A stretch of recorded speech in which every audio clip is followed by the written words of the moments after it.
Hey, good evening, Stephen Lawrence. So I do want to clarify that the Political Action Committee acts somewhat a little bit separate from the Durham Committee. They are underneath of that organization. And so Donald Hughes and Elaine O'Neill, who's, like you said, the previous Durham mayor, they were the newly elected officers of the PAC committee, and they took office in January. They are the ones who blew the whistle and have since resigned. And so they tell us that these questionable expenses actually happened under the previous chair, Cassandra Stokes, who served the previous 2 years. And so we were able to talk with Hughes about all this and get a timeline of what really happened and who should be held accountable.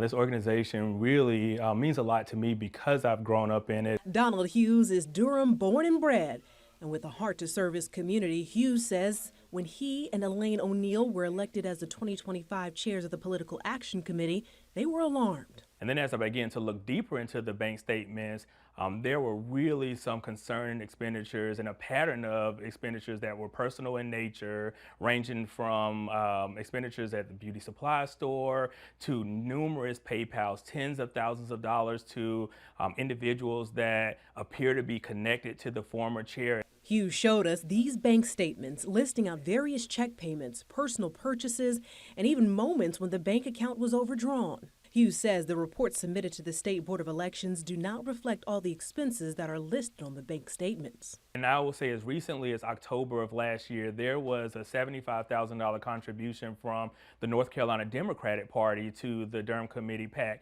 And that contribution came in the form of 2 checks. I think one was for $40,000, the other was for $35,000. This occurred mere weeks before the general election. So it was really concerning to me in January when the account balance was zero that this PAC in a matter of 2 weeks maybe could blow through nearly $100,000. Hughes says they hired a CPA to review the books, citing concerns, and that report was submitted to Durham's district attorney, who has now turned things over to the SBI.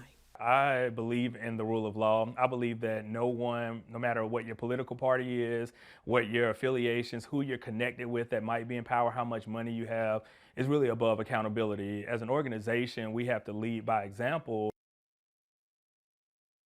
And the executive chair, Floyd McKisik of the organization, he tells Eyewitness News that any and all involved will be held accountable. As you can see, they have started this investigation into what has happened. And also, we reached out to Cassandra Stokes. We called her on the phone. We sent emails to the email addresses that we had listed, and we have not heard back.